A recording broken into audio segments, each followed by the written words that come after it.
Hello dear student, कैसे हैं? उम्मीद करते कि आप अच्छे नहीं बल्कि बहुत ही अच्छे होंगे, खुश होंगे। आपका स्क्रीन के ऊपर एक सवाल दिखाई दे रहा है जहां पे लिखा हुआ है if A minus B equal to A and B minus A equal to B, then what can we conclude. तो यहां पे एक बार ध्यान से सोचो, क्या सोचना है? ए माइनस बी और क्या होता है बी माइनस ए। तो मतलब क्या है? माइनस कौन सा कॉन्सेप्ट यहां पे लगाने का बात कर रहे हैं? Difference of two set. क्या?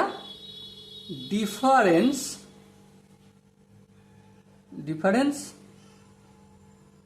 Of two set.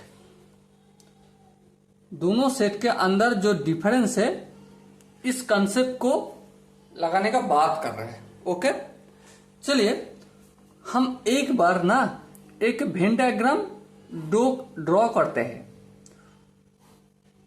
देखो, एक नहीं दो करने वाले हैं। ओके,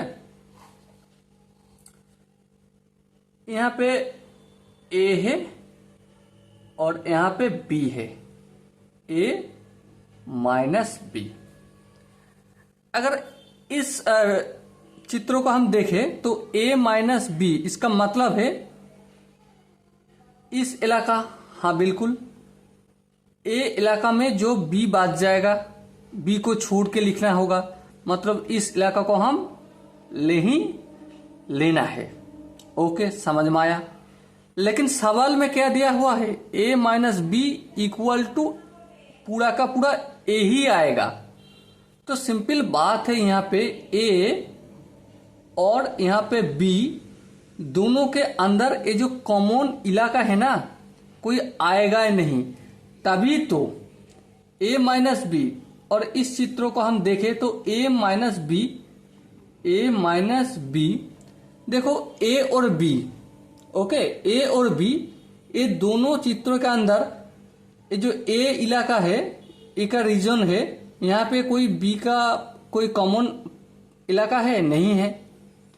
तो तभी तो a minus B equal to A answer होता है। हाँ, तो इसका मतलब क्या है?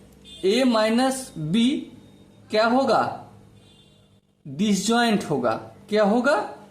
डिसजॉइंट।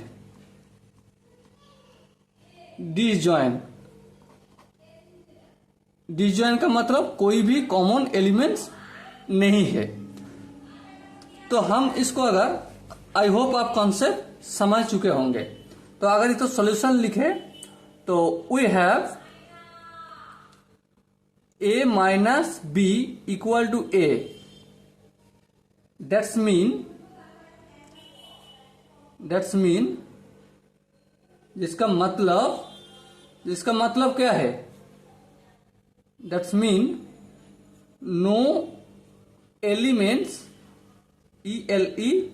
ELEMENTS, नो एलिमेंट्स, कोई भी elements, no elements common between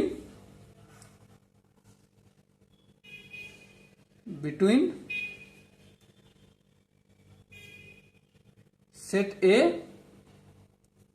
and set B. हाँ भाई, समझ में आ गए? और एक बार देखो, ए भी लिखा हुआ है। हाँ, तो ऑल्सो वी हैव क्या है? B minus A equal to B. इसका मतलब क्या होता है? इसका मतलब है that's mean no elements common between set B and set A। Okay, कोई दिक्कत नहीं। तो हम A लिख सकते हैं कि A intersection B, A intersection B क्या होगा? फाइव होगा, कोई भी एलिमेंट तो कॉमन नहीं होगा। हाँ बिल्कुल। So set A and set B are disjoint.